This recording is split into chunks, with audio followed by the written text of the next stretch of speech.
वहाँ पर किसी तरह की भी कोई पब्लिक ट्रांसपोर्ट जो है वो नहीं चल रही थी। तो हमें बताया गया जी कि आप जो जूते पहन के आए हैं ये उतार दीजिए। फ्रस्ट्रेशन बच्चों को निकालने के लिए एक ही मुकाम मिलता है, वो वॉशरूम्स होते हैं। जिस तरह एक मिथ कायम हो चुकी है कि जी ऑनलाइन सारा मामला चल रहा होता है। स्कूल्स मोस्टली बंद ही रहते हैं। हर क्लास एक इम्तिहान है। अगर किसी बच्चे से छोटा-सा काम भी करवा लें, बिल्कुल ऐसे ही। तो वो तो उसको उल्टा उस लेबर में कंसीडर करना शुरू कर देते हैं कि ये आप उससे मज़दूरी ले रहे हैं। हमें पता चला कि यहाँ पे कोई वॉचमैन नहीं है जिसने आके स्कूल को ओपन करना है।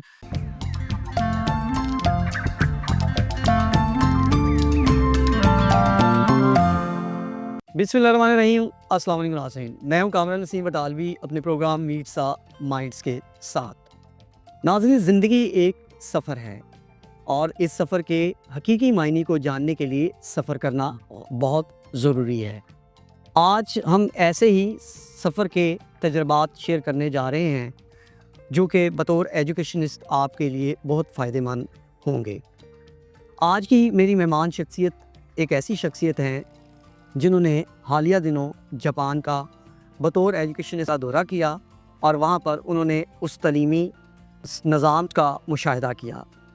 तो आज के मेरे ये ख़ास मेहमान और ये मुख्तलिफ या इनफरादी नवीयत का ये प्रोग्राम जिसके मेरे ख़ास मेहमान जनाब अमजद फ़रूक हंजरा हैं, जो कि ऑक्सफोर्ड ग्रुप ऑफ स्कूल के डायरेक्टर हैं। आइए चलते हैं और उनसे मिलते हैं। जी अस्सलाम वालेकुम अमजद फ़रूक साहब, आपका बहुत शुक्रिया कि आपने अपने कीमती वक्त में से वक्त निकाला। सबसे पहले तो अमजद साहब मुझे ये बताइए कि आपका जो विज़िट था वो कैसा रहा बतौर एक ट्रैवलर, एक एजुकेशनिस्ट? जी, बिल्कुल। ये नवंबर 2024 के अंदर हमें एक अपॉर्चुनिटी मिली, जैसा कि मुख्तलिफ़ ममालिक का मैं भी ऑलरेडी विज़िट कर चुका हूँ और मेरा यही पर्पज़ होता है उसमें कि वहाँ की जो निज़ाम तालीम है उसको ज़रा देखा जाए ताकि हम यहाँ पे अपने निज़ाम तालीम को किस तरह से अपग्रेड कर सकते हैं। तो जापान का ओवरऑल इट वाज़ फैबुलस। ये हमने सुन रखा था, किताबों में पढ़ रखा था और बेशुमार साइट्स के ऊपर भी ये देख रखा था कि निज़ाम तालीम दुनिया के अंदर जो जापान का है वो बड़ा ज़बरदस्त है। जैसे कि पाकिस्तान का निज़ाम तालीम जो है वो ओवरऑल देखा जाए तो 164वें नंबर पे हम खड़े हैं, जबकि जापान 7वें नंबर पे। So it was very very like informative और बड़ा ज़बरदस्त था ये। ठीक है। बहुत अच्छा। अच्छा, आप वहाँ पर गए और आपने वहाँ के स्कूलिंग सिस्टम को बड़ी करीब से जो है ना वो उसको ऑब्ज़र्व किया। तो वहाँ पर आपको स्कूलिंग की को किस तरह कैटेगराइज़ करते हैं? वहाँ पर कितनी कैटेगरी के स्कूल हैं और वहाँ पर जो है ना स्कूलिंग के साथ-साथ निसाब जो है वो भी कितनी कैटेगरी का है? ये ज़रा थोड़ा-सा बताइए। जापान के अंदर बेसिक जो मॉडल चल रहा है स्कूलिंग का वो किंडरगार्टन से स्टार्ट होता है, 3 साल से 5 साल तक की उम्र तक के लिए, और उसके बाद फिर आगे एलिमेंट्री स्कूल स्टार्ट हो जाता है और एलिमेंट्री के बाद फिर जूनियर हाई आ जाता है, जूनियर हाई के बाद फिर हाई स्कूल आ जाता है, ठीक है। और उसके बाद फिर आगे कॉलेज और यूनिवर्सिटीज़ जो हैं वो स्टार्ट हो जाती हैं इस तरह ठीक से। है। तो ये उस तरह की जो वहाँ पे जो स्कूलिंग की टाइप्स हैं वो इस तरह से। ठीक है। हमारे यहाँ जबकि एक ही स्कूल के अंदर ये तमाम जो कैटेगरीज़ हैं वो इकट्ठी की जाती हैं, तो इसलिए वहाँ पे इंडिविजुअली जो है वो उसको देखा जाता है। इवन पब्लिक और प्राइवेट दोनों सेक्टर्स के अंदर इस तरह से है। अच्छा। इस वजह और आपने क्या फ़ील किया कि कौन-सा अदारा जो है वो ज़्यादा बेटर परफ़ॉर्मेंस कर रहा है, पब्लिक सेक्टर कर रहा है कि जो है वो प्राइवेट सेक्टर? वहाँ पे जो मैंने फ़र्क महसूस किया है वो पब्लिक और प्राइवेट के अंदर सिर्फ एक ही फ़र्क है कि जो पब्लिक स्कूल्स हैं वहाँ पर लंच दिया जाता है बच्चों को, अच्छा। और जो कि बच्चे खुद सर्व करते हैं, और सबसे पहले उसका जो टेस्ट है वो प्रिंसिपल करता है स्कूल का, और उसके बाद फिर बच्चे जो हैं वो उसको तकसीम करते हैं तमाम बच्चों के दरमियान में। और जो प्राइवेट सेक्टर है वहाँ पे ये नहीं है, सिर्फ वहाँ पे लंच नहीं दिया जाता, बाकी जो फैसिलिटीज़ और बाकी जिस तर्ज पे बच्चों की वहाँ पे एक तरबियत की जा रही है उसमें मैंने कोई फ़र्क नहीं देखा है। क्या फ़ीसेस के अंदर भी जो है फ़ीसों के अंदर भी वो फ़र्क है या कि वो भी सेम है? जी बिल्कुल। वहाँ पे जो पब्लिक स्कूल्स हैं वहाँ पर बड़ी नॉमिनल सी फ़ीसेज़ हैं, इनको बहुत ज़्यादा फ़ीसें वहाँ पर नहीं हैं इस तरह से, लेकिन प्राइवेट स्कूल्स में डेफ़िनेटली वहाँ पे कॉलेजेस में, स्कूल्स में फ़ीसें काफ़ी ज़्यादा हैं वहाँ ठीक पे, है। मतलब वहाँ के एतबार से अगर देखा जाए। अच्छा, वहाँ पर आप गए हैं तो एक चीज़ बीइंग अ पाकिस्तानी मैं यहाँ पर बैठा हुआ हूँ और मैं वीडियो पे बहुत ज़्यादा वीडियोज़ सोशल मीडिया पे आती हैं जिसमें बच्चों का हैंड्स ऑन कॉन्सेप्ट के ऊपर जो है ना वो बताया जाता है कि ये ऐसे करते हैं वैसे करते हैं, अपने क्लासरूम की सफाई खुद करते हैं, बाज़ का अपने वालिदैन के साथ खाने में हेल्प भी करते हैं, बहुत कुछ करते हैं, स्किल बेसिक स्किल्स। तो क्या वहाँ पर रियल ऐसा है कि सिर्फ हमें सोशल मीडिया तक ही नज़र आता है? जी, बिल्कुल ऐसा है। और ये काम जो है वो उनको स्टार्ट करवा दिया जाता है, इस तर्ज़ के ऊपर उनकी तरबियत स्टार्ट करवा दी जाती है किंडरगार्टन से। ठीक है। 3 इयर्स टू 5 इयर्स ये जो तालीम है, यहाँ पे कोई बुक्स का कॉन्सेप्ट नहीं है। यहाँ पे सिर्फ उनके मॉरल्स के ऊपर काम किया जा रहा है और बच्चों को मोरालिटी सिखाई जा रही है, उनको आदाब सिखाए जा रहे हैं और उनको रहना सहना सिखाया जा रहा है, उनको बातचीत करना सिखाया जा रहा है। तो बाकी जो आपने बात की है सोशल मीडिया के ऊपर, जिस तरह के मैंने वहाँ पे तकरीबन कोई 7 से 8 इदारे जो हैं वो टोक्यो के अंदर विज़िट किए। तो मैंने वहाँ पर कोई जैनिटर्स नहीं देखे, कोई स्वीपर्स नहीं देखी वहाँ पे। इवन कि वहाँ पे जो सफाई का निज़ाम है वो भी बहुत ज़बरदस्त है। तो वहाँ पे बच्चे जो हैं वो खुद, जब दोपहर का लंच जो है वो तकसीम किया जाता है, तो उसके बाद क्लासरूम्स की सफाई हमने अपनी आंखों से देखी, वहाँ पे बच्चे कर रहे थे। तो ये एक कॉन्सेप्ट उनके अंदर जो है वो बचपन से ही इन्फ्यूज़ किया जा रहा है। ठीक है, यानी कि सेल्फ रिस्पॉन्सिबिलिटी का, सेल्फ रिस्पॉन्सिबिलिटी उसके अंदर है और सिटीजनशिप का। बिल्कुल, बिल्कुल ऐसे ठीक है। अच्छा, अभी थोड़ी देर पहले मैंने पूछा कि निसाब के हवाले से क्या जिस तरह यहाँ पर प्राइवेट सेक्टर के अंदर बुक्स जो हैं उनका एक अंबार लगा दिया जाता है, इवन कि तो सरकारी स्कूलों के अंदर भी यही निज़ाम चल रहा है, तो क्या आपने वहाँ पर उसी तरह बुक्स को जो है ना वो ढेर लगा हुआ देखा, भारी बस्ते देखे बच्चों के, कि वो टेक्नोलॉजी की बुनियाद पर बिना पर ज़रा मुख्तलिफ हैं हमसे? जी, बिल्कुल। इसमें अगर हम देखें तो बैग्स तो वो कैरी करते हैं बच्चे, और थोड़े मैंने देखा है कि वो बड़े साइज़ के बैग्स होते हैं उनके। अच्छा। अगरचे उसमें कोई बुक्स की इतनी तादाद नहीं होती है, वो है। सिलेबस की जहाँ तक बात है तो सिलेबस पे हमने मुख्तलिफ प्रिंसिपल से वहाँ पे सवाल किए, तो सिलेबस जो है वो वही जिस तरह से हमारे यहाँ सिंगल नेशनल करिकुलम के तहत सारी बुक्स जो हैं वो उनकी तबादत हो रही है। तो वहाँ पर भी जो डिज़ाइन किया जाता है सिलेबस, वो गवर्नमेंट लेवल पे एक ही किया जाता है। ठीक है। वो चाहे प्राइवेट सेक्टर हो या पब्लिक सेक्टर हो, तो दोनों तरह के स्कूल्स के अंदर जो है वो सिमिलर ही जो है वो सिलेबस के तहत तालीम जो है वो दी जा रही है। यानी कि उसमें एक कंट्रोल्ड सिलेबस जो है ना। Controlled, yes. अच्छा, जो तालीमी इदारे आपने विज़िट किए हैं, इन तालीमी इदारों में सबसे ज़्यादा जो मेमोरेबल और रिमार्केबल जो है, जिसे आप समझते हैं, वो कौन सा इदारा था और क्यों? हमने वहाँ पे तो कोई 7 से 8 इदारे जो हैं वो विज़िट किए थे, जिसमें सुकाडो एलिमेंट्री स्कूल टोक्यो था, और हाराजाकू गायन जूनियर हाई स्कूल था, और माचिनो कोडेन किंडरगार्टन स्कूल था। ये योयोगी पार्क के अंदर है, बड़ा मशहूर पार्क है ये टोक्यो का। और तेइशो किंडरगार्टन, ये एक पब्लिक सेक्टर किंडरगार्टन था जो हमने विज़िट किया। उसके बाद दाइची हाई स्कूल था, ये एक प्राइवेट हाई स्कूल था जिसको हमने विज़िट किया, और ये टोक्यो यूनिवर्सिटी ऑफ एग्रीकल्चर के अंडर जो है वो काम कर रहा है। ये उसकी ज़ेर निगरानी था। और उसके बाद टोक्यो यूनिवर्सिटी ऑफ एग्रीकल्चर को भी हमने विज़िट किया, और उसके बाद Tokyo university of foreign languages, वहाँ पे एक फॉरेन लैंग्वेजेस फेस्टिवल चल रहा था, तो उसको भी हमने विज़िट किया, जिसमें इवन कुछ वहाँ पे जापानीज़ स्टूडेंट्स ने पाकिस्तानी खानों के स्टॉल भी लगाए हुए थे। अच्छा। और उर्दू लैंग्वेज के वो बेहद उसके अंदर बड़े फ्लुएंट भी थे। अच्छा।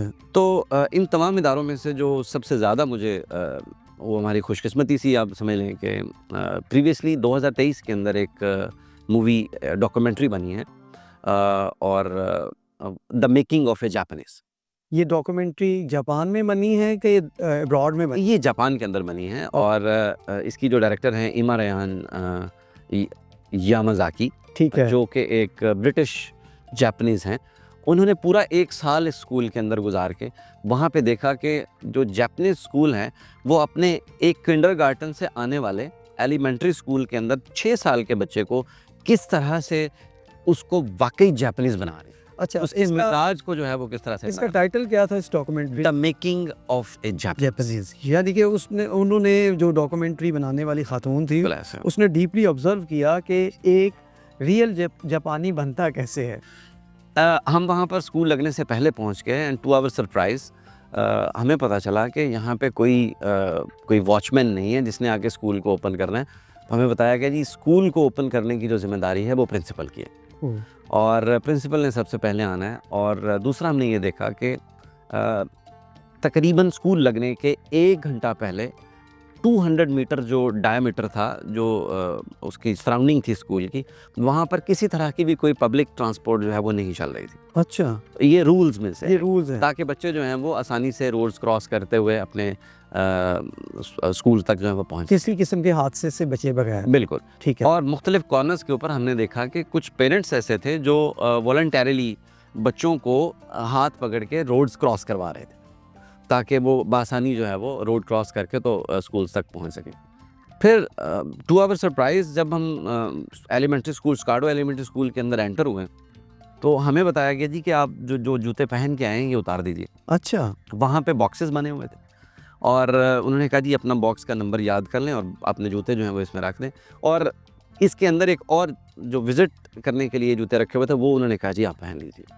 तो हमने अपने शूज़ उतार दिए और वो जो चप्पल्स वगैरह थी जो हमें प्रोवाइड की गई कि स्कूल को विज़िट करने के लिए थी, वो हमने पहन ली। तो ये हमारे लिए एक बड़ा सरप्राइज़ था कि क्लीनलीनेस का उन्होंने किस हद तक ख्याल रखा हुआ है, एक्सट्रीम लेवल पर। Extreme level. और इसी तरह से बच्चे जो हैं वहाँ पे जो स्कूल आ रहे थे, उन्होंने अपने शूज़ आते साथ अपने अपने रैक्स के अंदर रख दिए। जहाँ पे अम्ब्रेलास के रैक्स बने हुए थे वहाँ पे उन्होंने छतरियाँ अपनी रख दी और जो शूज़ का पेयर ऑफ शूज़ जो स्कूल के इस्तेमाल के लिए वो निकाल के वो पहन लिए। सो ये तरबियत जो है उनमें बचपन से आ रही है। ठीक है। तो जब हम एंटर होते हैं तो उससे पहले ही जो है वो हमें ये शूज़ वगैरह चेंज करवाए। क्लासरूम्स को फिर हमने विज़िट किया वहाँ पे बहुत ज़्यादा और बच्चों को उन्होंने लाइक जो मॉडर्न टेक्नोलॉजीज़ हैं उनके तहत भी जो है वो काफ़ी हद तक वहाँ पे तालीम दी जा रही है। टैब्स के ज़रिए तालीम दी जा रही है, बच्चे वो टैब्स घरों तक भी ले जा सकते हैं। और उसके अलावा वॉशरूम्स, हमारे यहाँ फ्रस्ट्रेशन बच्चों को निकालने के लिए एक ही मुकाम मिलता है, वो वॉशरूम्स होते हैं। लेकिन वहाँ पर हमने बड़े बगौर तरीके से वॉशरूम। इस तरह के था, there was not even a single scratch on the walls, oh, neat and clean और बड़ा ज़बरदस्त वहाँ पे ये सेटअप था। और सेशन जब हमने विज़िट का सेशन मुकम्मल किया तो उसके बाद हमारी 1-to-1 मीटिंग हुई स्कार्डो एलिमेंट्री स्कूल की जो प्रिंसिपल साहिबा थी। अच्छा, तो उनसे फिर हमने काफ़ी सवालात किए अच्छा। और जिसमें टू आवर सरप्राइज़ ये था कि मैंने उनसे सवाल किया कि यहाँ पे उसातिज़ा की टाइमिंग क्या है। तो हमारे यहाँ तो आपको पता है कि डेडिकेशन का हाल ये है कि अगर आधा घंटा ज़्यादा रुकना पड़ जाए तो मसाइल आ जाते हैं, रोना शुरू कर। मसाइल आ जाते हैं। हाँ, बिल्कुल। तो उन्होंने बताया कि 3:30 बजे तक बच्चों का टाइम है, 5 बजे तक according to the government law उसातिज़ा रुकते हैं, उनका रुकना ज़रूरी है। अच्छा, लेकिन ये है कि प्राइवेट और पब्लिक सेक्टर दोनों में टाइमिंग स्कूल ऑन होने की टाइमिंग क्या सुबह वो सुबह 8 बजे से 8 बजे, 8 से 5 बजे। 8 से 5 बजे तक।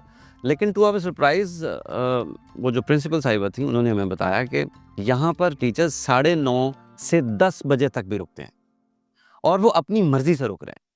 और हमने पूछा जी वो क्यों रुक रहे हैं, और उसकी वजह ये थी कि वो बताते हैं कि जो वीक स्टूडेंट्स हैं उनकी कल के आने वाले दिन के लिए जो प्लानिंग्स करनी है उसके ऊपर वो वर्क कर रहे होते हैं और वो अपनी मर्ज़ी से अपनी डेडिकेशन के साथ वहाँ हाउ पर मच दे आर डेडिकेटेड। अब देखिए जहाँ उस्ताज़ा इस लेवल पे डेडिकेटेड होंगे तो मेरा नहीं ख्याल कि वो वाकई वो मेकिंग ऑफ द जापानीज़, वो वाकई एक जापानी कौम का बच्चा बनेगा और वो उस लेवल पे इसीलिए वो हमसे 30 साल आगे होगी। तो वो बता रही थी कि 3-4 महीने पहले गवर्नमेंट ने एक एप्रिसिएशन लेटर भी इवन जारी किया जिसमें उन्होंने कहा कि हम आपके इस तरह एक्स्ट्रा काम करने से बेहद मुतासिर हैं, लेकिन हम साथ ये रिक्वेस्ट पुट करते हैं कि आप घरों को जल्दी चले जाया करें, कहीं ऐसा ना हो आपकी सेहत ख़राब हो जाए। पाकिस्तान में एक ट्रेंड है, जनरल ट्रेंड है कि बच्चों को जो है अभी इवन के बहुत सी एजुकेशनल डायमेंशंस आ चुकी हुई हैं, अभी भी बच्चों के ख्वाब में वो इंजीनियर और डॉक्टर बनने का ही जो है ना वो उनका ड्रीम सेट किया जाता है, गोल बना दिया जाता है, ज़्यादा से ज़्यादा आईटी एक्सपर्ट का गोल सेट कर दिया जाता है। तो आप एक ऐसे टेक्नोलॉजिकल कंट्री के अंदर गए हैं, तो क्या उनकी डायमेंशंस भी यही हैं कि वो भी अपने बच्चों को डॉक्टर, इंजीनियर और आईटी एक्सपर्ट बनाना चाहते हैं? जी, इस पे हमने मुख्तलिफ स्कूलों के अंदर मुख्तलिफ बच्चों से बराह रास्त जो है वो सवालात किए कि वो आगे क्या बनना चाहते हैं अपनी लाइफ के अंदर, जिसमें हमें बड़े मुख्तलिफ तर्ज के जवाबात मौसूल हुए और हमारी हैरानगी की हद नहीं थी कि किसी ने भी डॉक्टर बनने का या इंजीनियर बनने का बात नहीं की। वाह। और उसमें कुछ बच्ची ऐसी थीं कि जिन्होंने हमें जवाब दिया कि वो ब्यूटिशियन बनना चाहती, तो कल को अपने कुछ ने बताया हम अपने बुटीक्स बनाना चाहते हैं, और कुछ ने मैं बताया कि they want to become international renowned chefs oh! क्योंकि वहाँ पे हाई स्कूल्स के अंदर जूनियर हाई के अंदर इवन वहाँ पे उनका ये मानना है कि हर वो बच्ची और जो इस स्कूल से पास करके जाएगी जूनियर हाई से, वो बहुत अच्छी शेफ़ होगी। वहाँ पे पूरी एक क्लास है जिसके अंदर स्टोव्स लगे हुए हैं और वहाँ पे बच्चियों का वो इवन बाकायदा वो रेगुलर बेस के ऊपर वो लेक्चर वो उनको सिखाया जा रहा है कि कुकिंग किस तरह से करनी है। ठीक है। इसके अलावा हमने देखा कि बच्चों को ज़राअत के साथ भी बहुत ज़्यादा अटैचमेंट बचपन से दी जा रही है। वो इस तरह के हर मौसमी सब्ज़ी जो है वो बच्चों से उगवाई जाती है। ठीक है। फिर ऊपर उनको टैग्स लगाए जाते हैं। हुँ। बच्चों की ज़िम्मेदारी है कि वो उसकी नॉरिशमेंट करें, उसकी मैन्योरिंग करें, उसकी नर्चरिंग करें, उसको वाटरिंग करें। फिर जब वो सब्ज़ी तैयार हो जाती है तो वो उसको ले जाके घर में पकाते हैं। वाह! उसकी फिर पिक्चर्स जो हैं वो लाके स्कूल में शेयर की जाती है। तो इस तरह से बच्चों के अंदर वो ज़राअत के साथ जो एक अटैचमेंट है उसको बचपन से ही दिया जा रहा है। अच्छा, जब हमने हाई स्कूल को विज़िट किया तो वहाँ पे हमें बताया गया कि जिस वक़्त ये धान की फसल का वक़्त आता है तो वो क्लास को ले जाकर बाकायदा धान की काश्त करवाते हैं। जी, ये वीडियो तो मैंने भी देखी हुई। जी, कि बिल्कुल। वो लगवाते हैं जी, स्पेशल। बिल्कुल, ताकि वो प्रैक्टिकली जो है वो हर एक चीज़ में से गुज़ारें। तो वहाँ पर ये क्रेज़ बिल्कुल नहीं पाया जा रहा कि सिर्फ़ सर्टेन जो हमारी डोमेन्स हैं, जिस तरह हमारे यहाँ समझी जाती हैं, तो वहाँ पे एक बड़ी वर्सटाइल किस्म की सोच जो है वो बच्चों को दी जा रही है कि डाइवर्स। वो ये डाइवर्सिटी है कि वो जिस भी फील्ड में जाना चाहें थ्रू आउट देयर करियर, जिस चीज़ को वो अपने म्यूज़िक है और बेशुमार और इस आर्ट से रिलेटेड चीज़ें हैं, तो उसमें वो बड़ी आसानी के साथ जो है वो जा अच्छा, हंजरा साहब, इसी से रिलेटेड मैं आपसे एक क्वेश्चन करना चाहूँगा कि हमारे यहाँ चूँकि अब आजकल तो पाकिस्तान के अंदर मज़ीद ये एक ट्रेंड बन चुका कि टेक्नोलॉजी की वजह से जी बच्चे गैजेट्स के अंदर इंगेज हो चुके हैं, बहुत बिज़ी हो चुके हैं और सिवाय वो इन इस मशीनरी या टूल से जो है ना निकलने उनके पास कोई काम नहीं है। तो वो लोग तो हमसे बहुत एडवांस हैं, तो क्या उनकी कोई हेल्थी एक्टिविटीज़ मौजूद हैं? कहीं वो मुतासिर तो नहीं हुई या हमें कुछ और बताया जाता है? इसमें तमाम स्कूल्स के अंदर even through out kindergarten till high school हमने जो ऑब्ज़र्व किया वो ये था कि प्लेग्राउंड्स उनके हर रोज़ जो हैं वो इस्तेमाल होते हैं। इवन कुछ स्कूल्स के अंदर जहाँ पर प्लेग्राउंड्स की थोड़ी बहुत कमी है तो वहाँ पे जिम्नेज़ियम उन्होंने बड़े-बड़े बनाए हुए हैं। अच्छा। और हमने ये भी देखा कि वहाँ पर बगैर तफरी के जो जिन्स है मीन्स बच्चियों और बच्चों दोनों को फिजिकल ट्रेनिंग के अंदर जो है वो डाला गया है और ये कंपलसरी है फॉर ईच एंड एवरीवन कि वो उनके लाइक वो पीरियड्स बने हुए हैं कि कब कब उन्होंने आके वहाँ पे अपना 1 घंटा पूरा स्पेंड करना है, ठीक है। जिसमें वो योगा की क्लासेस करवाते हैं, जिसमें वो स्ट्रेचिंग करवाते हैं, जिसमें वो दौड़ लगवाते हैं बच्चों की, वो जॉगिंग करवाते हैं। ठीक है। तो ये इस पहलू को उन्होंने बड़ा अटैच रखा हुआ है अपनी तालीम के साथ। जो एक्स्ट्रा करिकुलर एक्टिविटीज़ हैं, फिज़िकल ट्रेनिंग्स जो हैं वो बहुत ज़्यादा इसके ऊपर भी फोकस किया जाता है और उनका मानना ये है कि अगर आपको स्ट्रॉन्ग माइंड चाहिए तो स्ट्रॉन्ग बॉडी होना ज़रूरी है। ठीक है। कतई नज़र इस बात के कि वो बच्चियाँ हैं स्टूडेंट्स के तौर पे या बच्चे हैं, तो वो इस चीज़ का बड़ा ख्याल रखते हैं। ठीक है। अच्छा हंजरा साहब, आपने वहाँ पर क्या आपके उस कलील अरसे की क़याम के दौरान आपने वहाँ के निज़ाम तालीम को भी ऑब्ज़र्व किया? जी, वहाँ पे जो इम्तिहानी निज़ाम था, जो आपके कहने का मतलब है, इम्तिहानी निज़ाम में हमने सवालात पुट किए तो हमें बताया गया कि एलिमेंट्री स्कूल तक तो कोई बड़े इम्तिहानात नहीं होते हैं। ठीक है। उसमें मंथली बेसिस के ऊपर छोटे-छोटे टेस्ट होते हैं। बल्कि यूँ कहिए कि उनकी हर क्लास एक इम्तिहान है, क्योंकि वो एक्टिविटी बेस सारे के सारे उनके वहाँ पे लेक्चर्स होते हैं और उसातिज़ा को हमने देखा बगौर कि वो एक एक्टिविटी पेज उनको देते हैं, साथ में कुछ मीडिया को, कुछ साथ में एड्स जो हैं वो यूज़ करते हैं। तो हर क्लास उनकी एक तर्ज पे इम्तिहान है। तो ओवरऑल कोई बड़े इम्तिहानात एलिमेंट्री स्कूल तक नहीं है। उसके बाद आगे जूनियर हाई और हाई के अंदर जाके उनके सालाना और टर्मिनल एग्ज़ाम वगैरह होते हैं जिस तर्ज पे बाकी हो रहे हो। अच्छा, क्या वो उसी रिटन शेप में हो रहे होते हैं फॉर्मल स्टाइल में, कि वो भी जिस तरह एक मिथ कायम हो चुकी है कि जी ऑनलाइन सारा मामला चल रहा होता है और सारे ही गैजेट यूज़ कर रहे होते हैं? जी, वो वहाँ पर कोई अनएक्सपेक्टेड इस तरह से जिस तरह से हमारे यहाँ पाकिस्तान के अंदर जैसे आप जानते हैं कि स्कूल्स मोस्टली बंद ही रहते हैं, तो वहाँ पे ऐसा नहीं है। वहाँ पे के ऑन कैंपस क्लासेस जो हैं वो 100% अश्योर की जाती हैं। इसलिए वहाँ पे जो टेस्ट और इम्तिहान होते हैं वो रिटन फॉर्म में होते हैं, इन पर्सन होते हैं। ऑनलाइन तब किसी सूरत में अगर वहाँ पे कोई ज़लज़ला आ गया है या इस तरह की कोई अनएक्सपेक्टेड सिचुएशन आ गई है, तो उस सूरत में फिर ऑनलाइन स्टडी भी और टेस्ट वगैरह दिए जाते हैं। फिजिकल जो है वो हर चीज़। एग्जैक्टली, फिजिकली जो है वो। अच्छा, अमजद फ़रूक साहब, अभी आपने बहुत सी चीज़ें जो है ना हमें बताई और हमारे लिए चश्म कुशां हैं। तो सवाल ये पैदा होता है कि उनके बच्चों के पास भी बैग हैं, बुक्स हैं, बल्कि बड़े बैग हैं, गैजेट उधर उनके पास भी है, टैबलेट्स भी हैं, मोबाइल भी हैं, लैपटॉप्स भी हैं। तो स्कूल वो भी जाते हैं, प्राइवेट स्कूल उधर भी हैं, इधर भी हैं, तो वो हमसे इतना आगे क्यों हैं? आप कहाँ पर जो है वो डिफरेंस फील करते हैं? उसमें मैंने ये फ़ील किया कि बच्चों के अंदर ये एहसास पैदा कर दिया जाता है कि हर चीज़ का एक टाइम, और ये चीज़ वो बचपन से उसके अंदर इन्फ्यूज़ कर दी जाती है बच्चों के अंदर कि अगर कोई वो सोशल मीडिया से रिलेटेड एक्टिविटीज़ के अंदर हैं तो उनको पता है कि एक सर्टेन टाइम के लिए उसको टाइम देना है, बाकी स्टडीज़ को टाइम देना है, अपनी पढ़ाई को और इस तरह से तमाम मामलात को। तो मैंने ओवरऑल ये ऑब्ज़र्व किया, तो बच्चों में उस हद तक और दूसरा ये है कि पेरेंट्स का चेक एंड बैलेंस भी वहाँ पर बेहद है। अच्छा।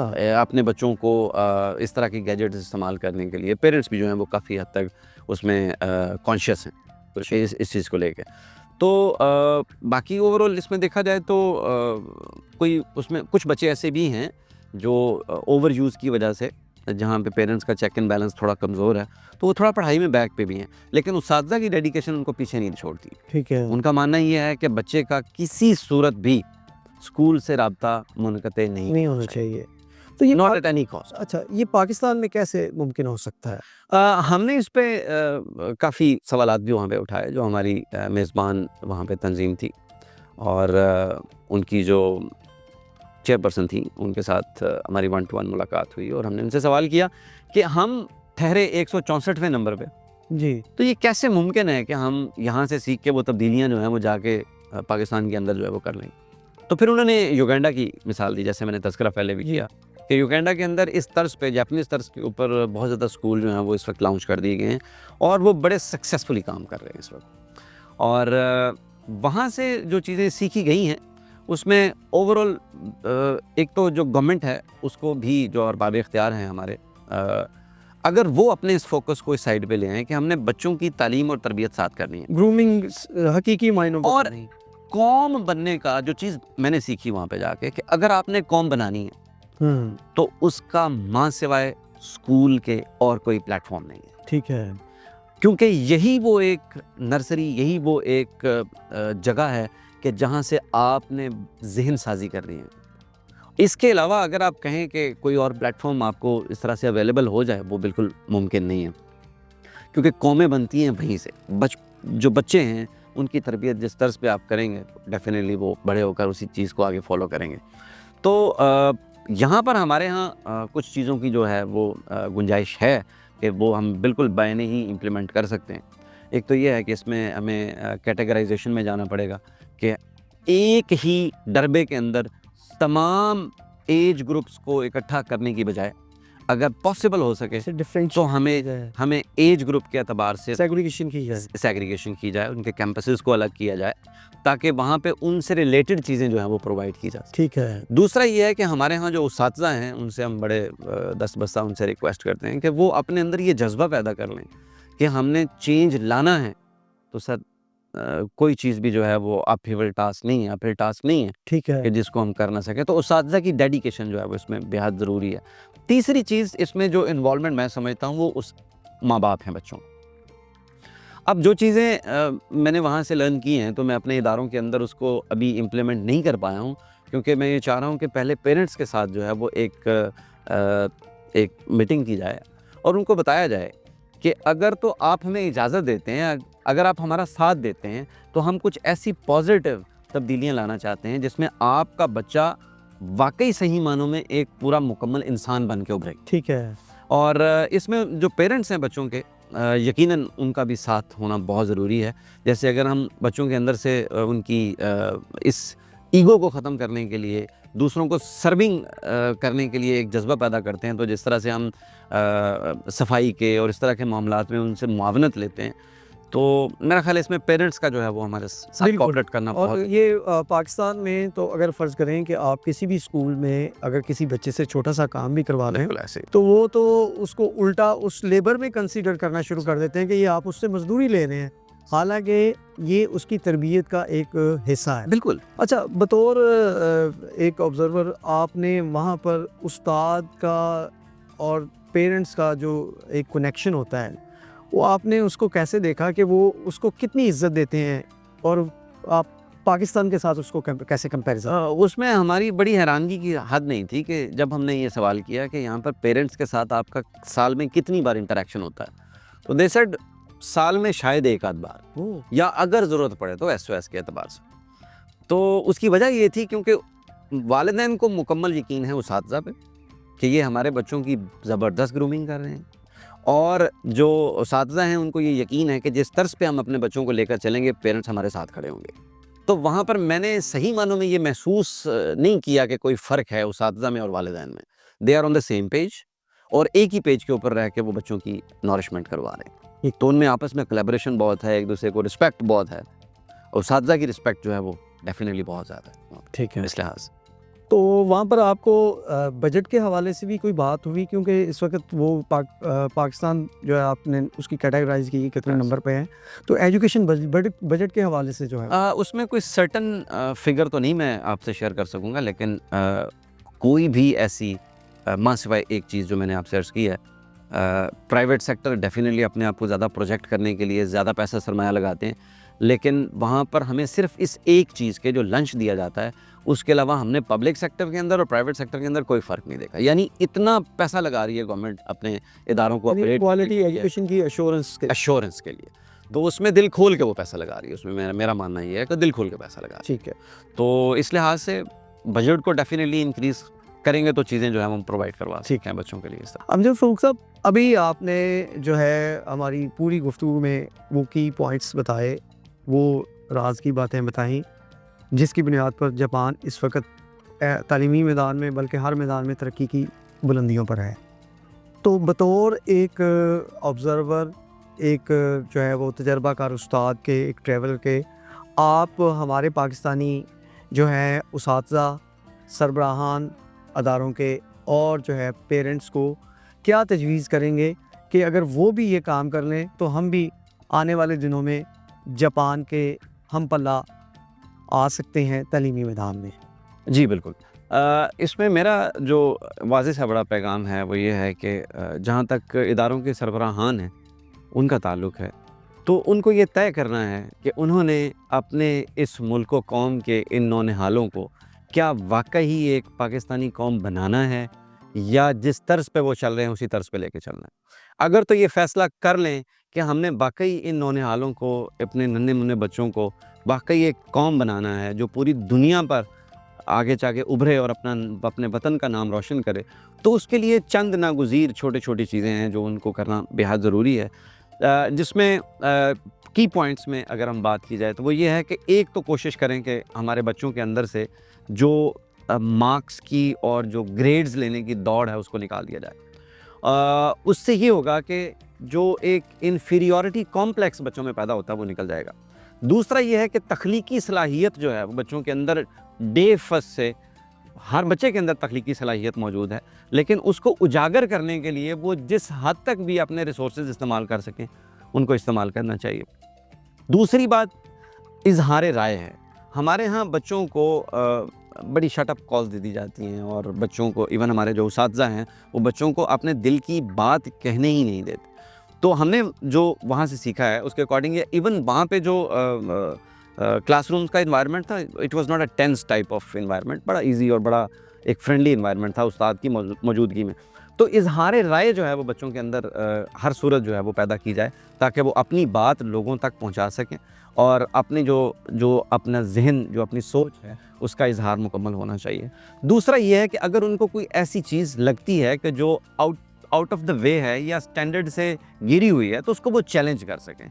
तो बच्चों के अंदर जो चैलेंजिंग सिचुएशन है, कोई भी चीज़ उनके सामने अगर कोई नेगेटिव आती है तो उसको वो चैलेंज करने की अहलियत रखते हों। तो इस तर्ज पे भी जो है वो हम उनकी काफ़ी हद तक एक शख्सियत में निखार ला सकते हैं।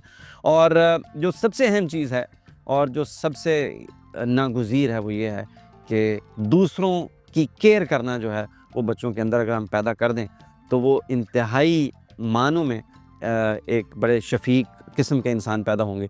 कल को जब अपने अपने शोबों में आगे बढ़ेंगे तो जब दूसरों की केयरिंग उनके अंदर मौजूद होगी तो डेफिनेटली वो एक बड़ा अच्छा माशरा और बड़ी एक खूबसूरत सोसाइटी जो है वो बना सकेंगे। जहाँ तक वालिदैन का ताल्लुक़ है तो मेरा उसमें उनसे बड़ा मुअद्दबाना अंदाज़ में ये गुजारिश है कि अगर कोई इदारे के सरबराहान ये बेड़ा उठा लें कि उन्होंने आपके बच्चों को एक वाकई कौम बनाना है, तो उसमें आप हर तर्ज़ पर उनका साथ दीजिए। उनकी राह में किसी तर्ज़ पे भी कोई आप रुकावट ना बनाइए, उनके शाना बशाना खड़े हो जाइए, उसातिज़ा को सराहें, उसातिज़ा को इज़्ज़त दें, जो सरबराहान हैं उनके साथ आप मीटिंग्स रखें और उनको मज़ीद जो अपने मशवरे आप समझते हैं कि जो वाकई काबिल अमल हैं, उनसे भी उनको मुस्तफ़ीज़ करें। तो मेरा ख़्याल है कि इसमें नसीम साहब कोई ऐसी दो राय नहीं है कि हम वाकई सही मानों में अपने इस वतन के नौनिहालों को एक खूबसूरत जो एक शहरी हैं और एक परफेक्ट जो कौमियत के हामिल लोग हैं वो बना सकें मेरे ख्याल में। जी नाज़रीन, आपने अमजद फ़रूक हंजरा साहब की बड़ी पते की बातें सुनी, जिसमें अपनी कंक्लूजन्स लाइंस के अंदर उन्होंने बयान किया कि अगर बहैसियत पाकिस्तानी हम इन छोटे छोटे नकात पर अमल करके अपने तलीमी निज़ाम में तब्दीली ले आएँ तो यकीनी तौर पर हम भी दुनिया की तलीमी मैदान में सफ़े अव्वल में खड़े हो सकते हैं। अगले प्रोग्राम तक के लिए इजाज़त दें, एक नए मेहमान के साथ फिर मिलेंगे। अल्लाह हाफ़िज़, अस्सलाम वालेकुम।